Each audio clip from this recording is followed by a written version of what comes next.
Imagine a world where three powerful forces collide. Missiles flying across the Middle East, military bases on high alert, and the entire world watching in fear. Right now, tensions between Iran, Israel, and the United States have reached one of the most dangerous points in modern history. But how did this conflict begin? Could it lead to something even bigger? Maybe even World War? Let's break down the full story. The rivalry between Iran and Israel didn't start recently. Before 1979, Iran and Israel actually had diplomatic relations. But everything changed after the Iranian Revolution. After the revolution, Iran's new government declared strong opposition to Israel and the United States.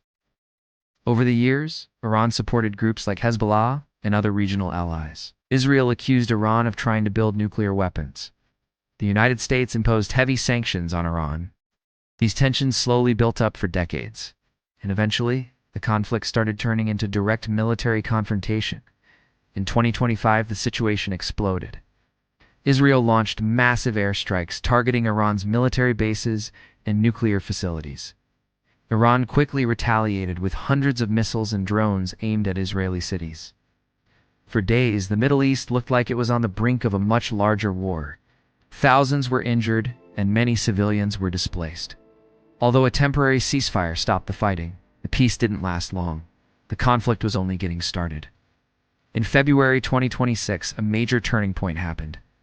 The United States and Israel launched a coordinated military operation against Iran, targeting military infrastructure and nuclear facilities.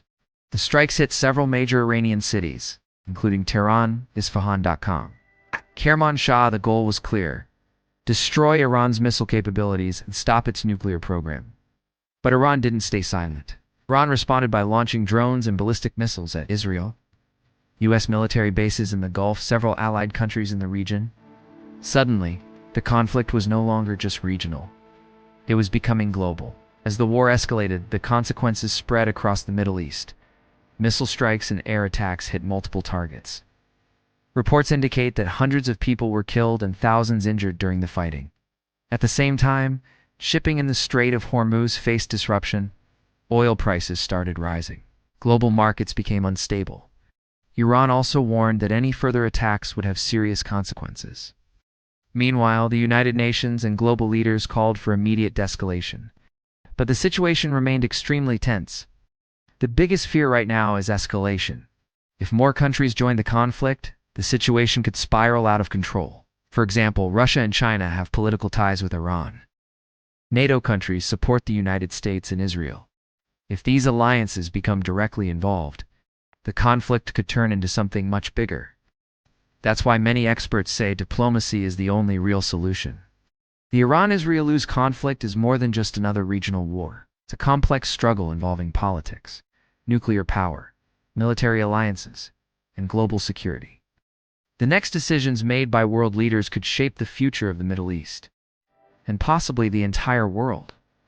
So the big question remains: will diplomacy stop the conflict? Or are we heading toward an even bigger war?